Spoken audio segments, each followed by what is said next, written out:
श्री स्वामी समर्थ। तुम्हा सर्वांचं माझ्या यूट्यूब चॅनलवरती अगदी मनापासून स्वागत करते। तुमच्या मनातल्या सर्व काही चांगल्या इच्छा स्वामी महाराज नक्की पूर्ण करो हीच स्वामी चरणी प्रार्थना करते। आणि आजच्या व्हिडिओला सुरुवात करूया। तर आजचा व्हिडिओ अत्यंत महत्त्वाचा आहे। म्हणजे आपण जी काही सेवा करतो, आपल्या स्वामी महाराजांची नित्य सेवा करतो, भरपूर काही सेवा करतो, लक्ष्मी प्राप्तीसाठी सेवा करतो, त्याचबरोबर आपल्या घरावरती सुख शांती समृद्धी ऐश्वर्य प्राप्त व्हावा यासाठी सुद्धा सेवा करत असतो।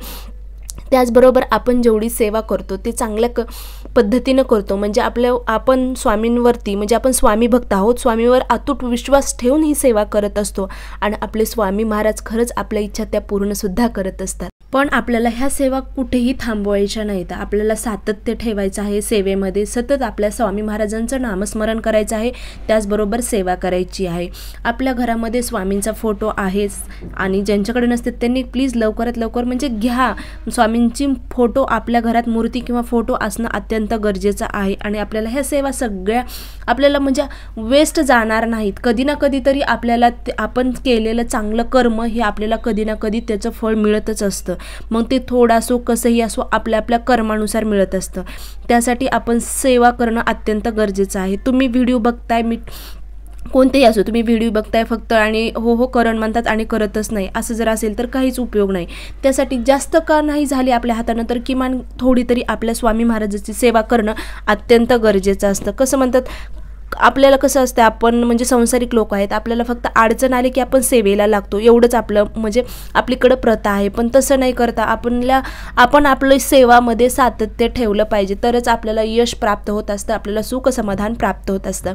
तर आता एक मी थोडी माहिती तुम्हाला सांगणार आहे की आपल्याला दररोज एक सेवा म्हणलं तरी आपण जी काही सेवा करतोय, त्याचबरोबर आपल्यासोबत ज्या काही आपल्या जडण म्हणजे दररोजच्या जीवनामध्ये काही आपल्यासोबत चांगल्या वाईट वगैरे गोष्टी घडत आहेत, ते आपल्याला फक्त स्वामी महाराजांना त्या स्वरूपामध्ये एक प्रार्थना करायची आहे।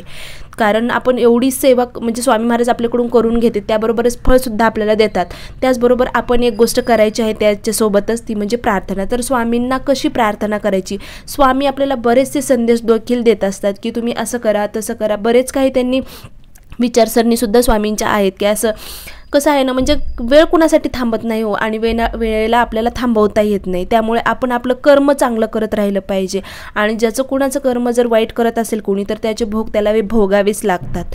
म्हणतात ना, कर्माचे भोग भोगून संपतात। भक्ती केल्याने संकट येणार नाही असं कधीच होत नाही, पण जिथं म्हणतात ना थोडंफार काही जास्त अडचणी येणार होत्या तिथं थोडक्यात निघून जातात आणि ते आपल्याला कळतसुद्धा नाहीत। कारण आपल्या स्वामींचा हात म्हणजे आपल्या गुरूंचा हात जर आपल्यासोबत असेल आणि त्यावर आपला विश्वास असेल, आपल्या स्वामी महाराजांवर जर विश्वास असेल तुमचा, तर नक्कीच त्या अडचणीसुद्धा दूर होतात। तर तुम्हाला काय प्रार्थना करायची आहे, दररोज नित्य नियमाने ही आपल्याला स्वामींसमोर जाऊन संध्याकाळी प्रार्थना करायची आहे। झोपायला जाण्याच्या अगोदर म्हणजे ही प्रार्थना करायची आहे।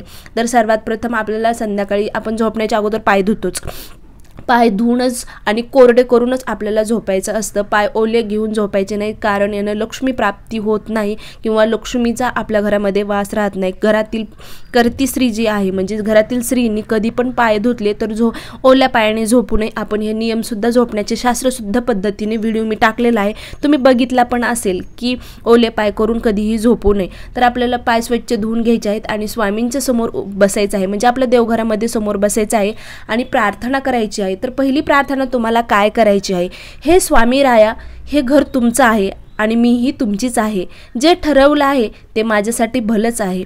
काही करा पण माझं मन विचलित होऊ देऊ नका। जे आपले काही सातत्य आहे सेवेमध्ये, ती स्वामींना प्रार्थना करायची आहे की दररोज मी तुमची सेवा करत आहे पण माझं मन विचलित होऊ देऊ नका। माझ्या हाताने जी सेवा घडते ती तुम्ही नक्की स्वीकारा आणि सातत्य ठेवा।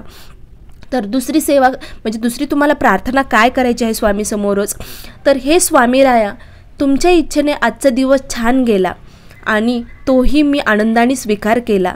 एवढीच प्रार्थना करते की उद्या पुन्हा तुमची साथ मिळो, संकटांना समोर जाण्याची बळ मिळू द्या आणि चांगलं काय वाईट काय हे ओळखण्याची बुद्धी मला द्या आणि फक्त माझ्या प्रयत्नांना यश द्या, एवढीच दोनच तुम्हाला स्वामींसमोर बसून संध्याकाळी प्रार्थना करायच्या आहेत आणि स्वामींचे आभार मानायचे आहेत. असं आहे ना, प्रत्येक वेळेस आपण स्वतःसाठीच मागत असतो की मला हे पाहिजे ते पाहिजे, तर असं काहीही मागायचं नाही. तर आपल्याला फक्त स्वामींचे आभार मानायचे आहेत. स्वामींनी जेवढं काही आपल्या आयुष्यामध्ये सुख समाधान दिलेलं आहे, आपण जेवढी काही सेवा करतोय त्यातूनच स्वामींनी आपल्या चांगलं कर्म बघून आपल्याला जे काही फळ दिलेलं आहे त्याचंच कृतज्ञता आपल्याला स्वामींसमोर व्यक्त करायची आहेत, आभार मानायचे आहेत आणि प्रार्थना देखील स्वामींना करायची आहे.